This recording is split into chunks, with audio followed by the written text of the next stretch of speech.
పిల్లలకి స్కూల్ పాఠశాలైతే పేరెంట్స్‌కి స్కూల్ పేరెంట్స్‌శాల.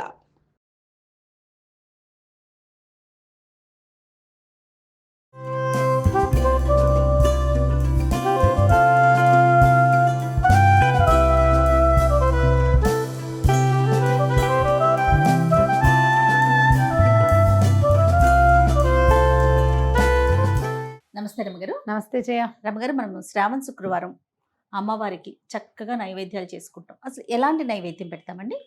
అన్న నివేదన ఏదైనా బియ్యంతో చేసేవి పాయసము, పులిహోర, దద్దోజనము, పెరుగన్నం, అదే దద్దోజనం లాంటిది, తర్వాత ఏమో కట్టె పొంగలి, గుడాన్నము, అలా ఏదైనా పెట్టుకోవచ్చు.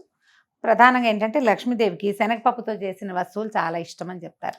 శనగ గింజ ఆమెకు మంచిది, ఇష్టం. ఇప్పుడు ఈ రోజు మనం ఏం చూపించబోతున్నాం? మనం రవ కేసరి చేద్దాము. సాధారణ రవ కేసరి ఏం చేస్తామంటే మనం నేతిలో రవ్వను వేయించి పక్కన మరుగు నీళ్ళు పెట్టుకుని ఈ మరుగు నీళ్ళు ఎత్తిపోసి రవ్వ ఉడికాక పంచదార వేస్తాం. ఇవాళ కొంచెం డిఫరెంట్గా కొత్త రుచిగా ఉండేది అదే రవ్వ, అదే పంచదార, అంతా అదే.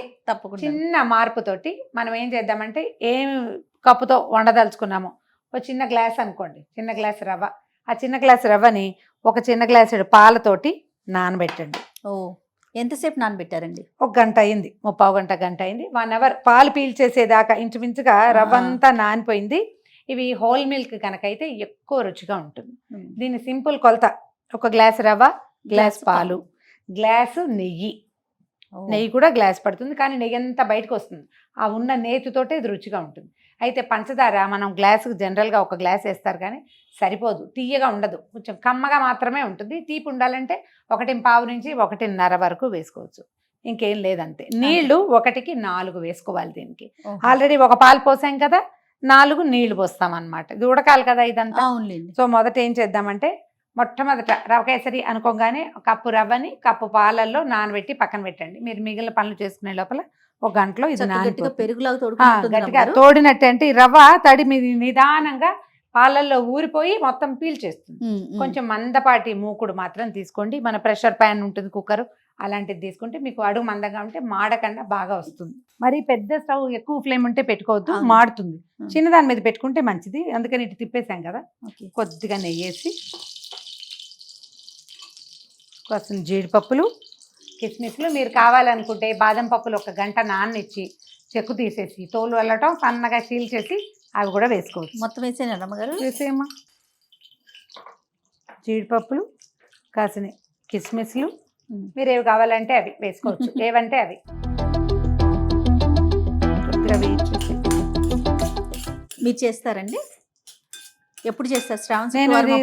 రవ కేసరి ఎక్కువ చేస్తాను జయ నేను. రవ కేసరి తరచుగా ఎప్పుడైనా 15 రోజులకు ఒకసారి స్వీట్ తినాలనిపిస్తే గబుకొని కొంచెం సేమియా పాయసం, బుజ్జిది. శుక్రవారాలు సాయంత్రం, శనివారం సాయంత్రం, సాయంత్రపు నివేదన కోసం కూడా పనిచేస్తుందని. కొంచెం పూజ చేసుకున్న పూట ఉంటుంది కదా, రోజువారీ సాయంత్రాలు పెద్ద నివేదన హడావిడి ఉండదు, ఏదో పండే పెడతాము. శుక్రవారము, శనివారము, ఏమైనా పర్వదినాల్లో అలాంటప్పుడు సాయంత్రపు నివేదనకి చేస్తాను. ఈ పాలు పోస్ట్ చేసేది యాక్చువల్గా ఇది మన వైపు చేయటం తక్కువే, మనం చేయము. కాస్త ఇటు గుజరాత్ వైపు చేస్తారు. మా అక్కయ్య వల్ల నాకు ఈ ఐడియా తెలిసిందనమాట. సో నేను చేస్తే ఇది నచ్చింది చాలా, నాకు బాగా డిఫరెంట్ గా ఉంటుంది. హల్వా పాలు పోయటం మనం తక్కువే చేస్తాము. కొత్త వెరైటీ చూపిస్తాం. దీంట్లో ఒక సీక్రెట్ ఇంగ్రీడియంట్ ఒకటి ఉంటుంది, ఏంటండి? వేసేటప్పుడే చెప్తా. సో జీడిపప్పును కిస్మిస్ వేయించేసుకున్నాం కదా, కొద్దిగా నెయ్యి ఉందిగా, ఆ నానబెట్టిన రవ్వ అలాగా వేసి దబుక్కని వేయకపోక కొంచెం వేసి కొద్దిగా నిదానంగా వేయి.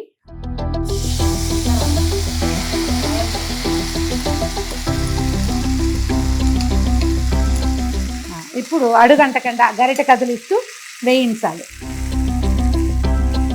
పాలు కదా కొద్దిగా అడుగు పట్టుకున్నట్టుగా ఉంటుంది, కొద్దిగా అలాగా వేయించాలి. ఏదైనా నాన్ స్టిక్ ప్యాన్లు కొన్ని రకాలు ఉంటాయి, అంటే పూర్తి నాన్ స్టిక్ కాకుండా మన పాత్రల్లోనే అడుగు పట్టుకోకుండా ఉండే రకంవి చూసుకోండి. నెయ్యి వేసుకుంటూ కొంచెం నెయ్యి వేస్తే మనకు అడుగు పట్టకుండా ఉంటుంది. ముందు దీంట్లో ఉన్న తడి పోవాలి ఫస్ట్. అదే పైకి వెళ్ళనివ్వక ఒక చోటే ఉంచితే అక్కడక్కడే కదుపుతుంటే గిన్నెంతా అంటుకోకుండా ఉంటుంది. నిదానంగా వేయించండి. ఇదంతా సిమ్లో గరిట చెలాయిస్తూ దాన్ని వదిలిపెట్టకుండా ఉండాలి. మనకి కొన్ని రకాల పాత్రలు దొరుకుతున్నాయి ఇవాళ రేపు ట్రైప్లైస్ అవి అవును రమ్మగారు. మా అడుగంటకుండా ఉంటాయి కదా, ఆ మెటీరియల్ తీసుకుంటే ఇత్తడి కూడా ఇలాంటి షేప్ లో ఇత్తడివి దొరుకుతున్నాయి ఇప్పుడు. ఖరీదు ఎక్కువ చేయ, కానీ అది కనుక కొంటే అసలు ఎన్ని పదార్థాలు ఎంత బాగా కుదురుతాయో. అవునండి. వంకాయలు అవి బ్రహ్మాండంగా వేయించుకోవచ్చు, చూసుకొని కొనుక్కోవాలి. దయచేసి నాన్ స్టిక్ మాత్రం వెళ్ళకండి. ఇది చూసావా, పాలు ఎగిరినాయి, అవును రవ్వ రమ్మగారు. శుద్ధ అయింది, ఉప్మా- కొద్దిగా ఉప్మా ఉప్మా లాగా లాగా కనపడుతుంది. అనిపిస్తోంది. అట్లాగా దీన్ని సరిచి నిదానంగా ఈ లోపల మనం ఏం చేయాలంటే ఈ రవ్వని ఈ పొయ్యి ఎక్కిస్తున్నప్పుడే మనం ఏ కప్పుతో రవ్వ కొలత తీసుకున్నామో ఆ కప్పుతో ఒక 4 కప్పుల నీళ్ళు పెట్టుకోవాలి స్టవ్ మీద. ఓకే. పెద్ద స్టవ్ అయితే బెస్ట్. దీంట్లో ఏం చేద్దామంటే అదే కప్పు కొలతకి కప్పు బాతిక లేదా కప్పున్నర మధ్యలో పంచదార వేసేసి మనం కొంచెం చిన్న పాకం, అంటే తీగ పాకం రావక్కర్లా, కరిగిపోవాలి అంతే. రెండు ఒకేసారి టైం కలిసి వస్తుందని చేసేస్తున్నాం అంతే. ఓకే. ఒక కప్పు, తర్వాత హాఫ్ అటు ఇటుగా వేసేయండి. 4 కప్పులు నీళ్లు పోసారు, కప్పున్నర పంచదార వేశారు. అంతేనా గారు రమ్మగారు? ఇప్పుడు ఇద్దరం ఉన్నాం కదా, అందుకని 2 పనులు చేస్తాం అనమాట. కొంచెం నెయ్యి వేస్తూ ఆ రవ్వని వేయించాలి. ఇందులో ఉన్న టాక్టిస్ అంతా ఈ రవ్వ వేపడంలోనే ఉందన్నమాట. ఒకేసారి పోసేయకూడదు రవ్వ. పంచదారని కొంచెం అడుగు కదపండి. నెయ్యి ఒకేసారి పోయొద్దు. రవ్వ అన్నారు. ఓహో, కలుపు. ఈ అడుగు పట్టుకున్నట్టుగా కనపడుతున్నది, అది కూడా వచ్చేస్తుంది ఇంకో నిమిషం పోయాక. పంచదార కరిగిపోనివ్వాలి. కరిగాక మనం ఇందులో ఏం చేద్దాము, కొంచెం 4-5 ఏలక్కాయలు మెత్తగా పొడి చేసి పెట్టుకోండి. ఒకవేళ ఇంట్లో ఉంటే కనుక కుంకుమ పువ్వు కొద్దిగా నలిపి ఇందులో వేసేసి దీన్ని పక్కన పెట్టుకోవటమే. చివరికి వేసుకుంటాం. ఇది కాగి ఉండాలి అంతేనమాట.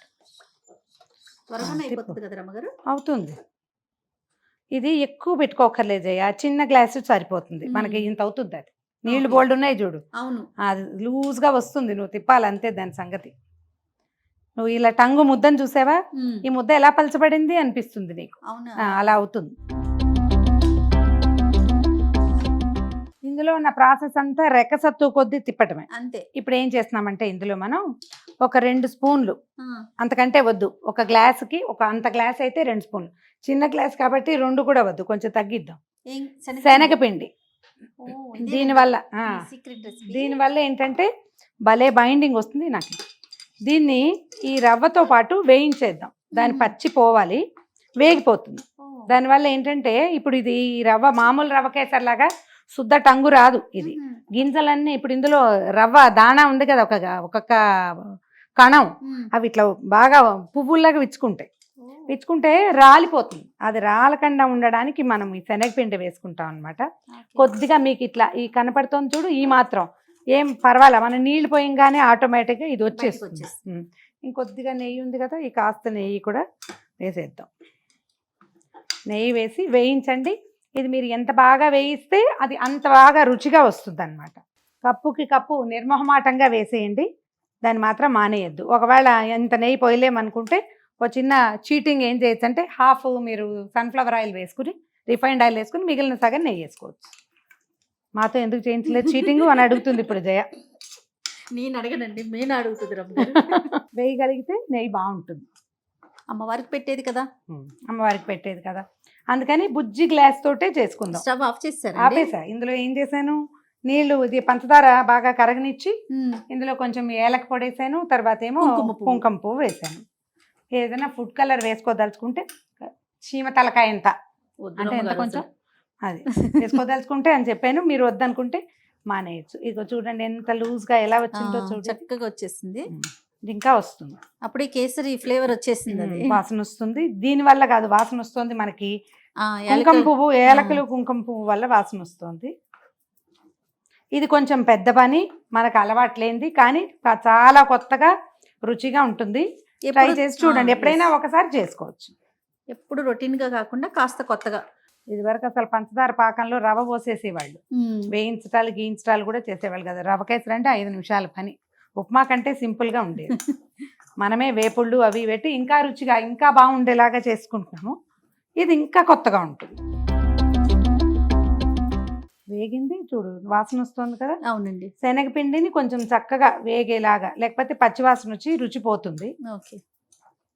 ఇంచుమించుగా మనం వేసిన నెయ్యి మెరుస్తుంది చూడు ఇందులో. అవును అవును. కొద్దిగా అవసరానికి మించి పెద్ద పాత్రే పెట్టుకోండి. మనం నీళ్లు పోసేసరికి ఇదంతా పొంగి వస్తుంది అన్నమాట. ఓహో. ప్లస్ చెయ్యి తిరగాలి కదండి. చేయి తిరగాలి. వేగిపోయింది చూడు, శనగపిండి వేగింది. ఇది మెల్లిగా అంటుకోకుండా ఇలా ముక్కలు ముక్కలుగా వచ్చేస్తుంది. అవును అవును చూసావా? అవును. ఇదంతా కూడా మనం నీళ్లు పోసాక వచ్చేస్తుంది, ఏం కంగారు ఏం లేదు. ఇది గీకాలి కష్టము అలా ఏమనుకోవద్దు. ఆ మాత్రం కూడా అడుగంట కన్నా ఉండే పాత్ర దొరికితే మరీ మంచిది. చెండులా వస్తుంది. ఇది చూస్తుంటేనే మనకు అర్థమవుతుంది బాగా వచ్చింది అని. అవును. బాగా వేగింది. ఈ అడుగు వదిలిపెట్టేస్తోంది, నెయ్యి చెమరిచ్చేస్తోంది పైకి. అవును. ఇలాంటప్పుడు ఏం చేద్దామంటే దీన్ని కొద్దిగా స్ప్రెడ్ చేసి కొద్దిగా పెద్ద గరిటె తీసుకోండి. మనం కాచి పెట్టుకున్నాం కదా ఈ నీళ్ళని అలాగా ఇందులో పోసేయండి. మొదట మనకి ఇదేదో మాట వింటలేదు అలాంటి భావాలు వస్తాయి, ఏం కాదు, వచ్చేస్తుంది. మన ఏలక పొడి అన్నీ ఇది మొత్తం సెటిల్ అయిపోతుంది, ఏం కంగారు లేదు. ఇట్లా ఉండలు ఉండలుగా వచ్చేస్తుంది, ఏముండదు. వేగిపోయింది, ఉండలు ఎందుకు అవుతుంది? అది పచ్చి ఉంటే ఉండవు, వచ్చేస్తుంది. నీళ్ళు పోసి అలాగా తిప్పండి క్లాక్ వైజ్లో. ఒకే వైపు ముందుకి వెనక్కి తిప్పితే మన మాట విందేది. ఒకే వైపుకి తిప్పుతూ కొద్దిగా ఉండగా ఉన్నదాన్ని అట్లా గరిటెతో అలా 4 నిమిషాల్లో వచ్చేస్తుంది జయ. ఇది హైలో పెట్టద్దు, పెడితే ఇదంతా కొత్తలాడి చుట్టూతా పడిపోతుంది, నెయ్యి చెట్మంటుంది, అడుగంటిపోతుంది. సిమ్లో ఉంచండి అంతే. ఇగో మొదట నీ పోసినప్పుడు రవ్వ ఎట్లా ఉంది, ఇప్పుడు చూడు ఎట్లా వచ్చేసింది. బోళ్ళంత నెయ్యి వేసామా, అది అడుగంటనివ్వదు. ఈ కొత్త ఏంటంటే ఇది వస్తుంది చూడు, ఆ నెయ్యిని విడిచేసే లక్షణం అన్నమాట. ఓహో. నెయ్యి మనం కప్పు నెయ్యి పోసాం, అదంతా రావాలి బయటికి. పాలు పోయటం వల్ల దీనికి ఒక అదనపు రుచి వస్తుంది, కొంచెం కొత్తగా డిఫరెంట్గా ఉంటుంది. ఓకే. ఇక రంగు కూడా ఎందుకు వచ్చిందంటే మనం కుంకుమ పువ్వు వేసాం కదా, దాని ఈ yellowish కలర్ దాని వల్ల వచ్చింది. పసుపు రంగు కనిపిస్తుంది కొద్దిగా. దానితో శనగపిండి కూడా కాస్త వేసాం, మలకంతా అది ఎంత వేసాం. శనగపిండి వల్ల మనకి ఈ బైండింగ్ వస్తుంది అనమాట, చక్కగా కూర్చుంటుంది. మనం ఏదైనా బౌల్లో వేసి మౌల్డ్ లాగా ఇలా పెట్టడానికి కూడా బాగుంటుంది. ఓకే. మీకు శనగపిండి సూట్ కాదంటే మానేయండి, కానీ ఇలా రాదు, టెక్స్చర్ వేరేగా ఉంటుంది. అది కొంచెం రవ్వ దూరంగా ఉంటుంది అనమాట, విడివిడిగా అయిపోయినట్టు అనిపిస్తుంది. మనం నీళ్ళు పోసాక 5-6 నిమిషాల్లో వచ్చేస్తుంది మొత్తం. ఇదిగో నెయ్యి వదలటం మొదలుపెట్టి ఇట్లా బుడగొస్తుంది చూడు. అవునవును. బుడగలు బాగా విస్తారంగా బుడగలు వస్తుంటే ఆపేసేయచ్చు. చూడు ఇప్పుడు నీకు చిక్కగా అయింది కదా, కొద్దిగా చల్లారాక మనం ఏ డిష్లో ఏ గిన్నెలో పోస్తామో ఆ గిన్నె షేప్కి చక్కగా వచ్చేస్తుంది. ఇప్పుడు కొంచెం లూజ్గా కనిపిస్తుంది. చల్లారాక మనం ప్లేట్లో ఈజీగా ఇట్లా చెంచాతోటి చక్కగా తీసుకోవచ్చు, ఇంకా సాగదన్నమాట. ఇగో జీడిపప్పులు కిస్మిస్లు వేసేసుకోండి. పైన కొద్దిగా ఉంచుకుంటే ప్రతి డిష్కి పైన ఒకటి ఇట్లా గార్నిషింగ్ కోసం పెట్టుకోవచ్చు. వేసేయటం, స్టవ్ ఆపేసేద్దాం. ఇక వచ్చేస్తుంది చూడు. ఇది ఇంకా పాత్రకు కూడా అంటుకోకుండా వస్తుంది కదా, ఆ అంటకుండా ఉండే టెక్స్చర్ కోసం చూసుకోండి అంతే. గిన్నె కంటట్లేదు, వదిలేస్తుంది గిన్నె అనిపించగానే తీసేసేయచ్చు, అయిపోయింది. మీరు ఇది కావాలనుకుంటే కనుక పైన ఏవైనా చిన్న చిన్న ఫ్రూట్ పీసులు అంటే మన పైనాపిల్ ముక్కలు అలాంటివి కూడా పైన గార్నిష్కి పెట్టుకోవచ్చు, వాసన బాగుంటుంది. ఓకే. చల్లారనివ్వాలి, ఇది మంచి చూడు సెగ వస్తుంది.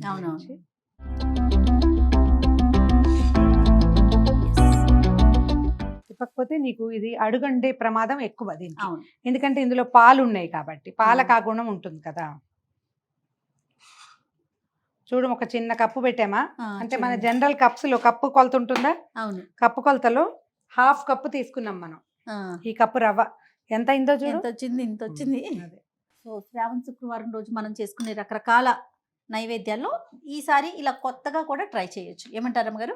ఈ రవ కేసరిలో ఈ విధానాన్ని కూడా అప్పుడప్పుడు చూడండి, అమ్మవారికి నివేదనగా పెట్టేటప్పుడు పనికొస్తుంది, ఎవరన్నా గెస్ట్లు వచ్చినప్పుడు ప్రసాదంగా ఇవ్వడానికి పనికొస్తుంది. కొద్దిగా అలవాట్లో కొంచెం చిన్న తేడా, అంతే అంతే. గుమగుమలాడే సరికొత్తగా తయారు చేసిన పాలతో చేసిన రవ కేసరి. ఓకే రమ్మగారు, ఎదుకో చక్కగా అమ్మవారి ముందు పెట్టుకొని. సో మరొకసారి ఈ వరలక్ష్మి వ్రతాన్ని అందరం కూడా భక్తి శ్రద్ధలతో జరుపుకుందాం. నమస్తే.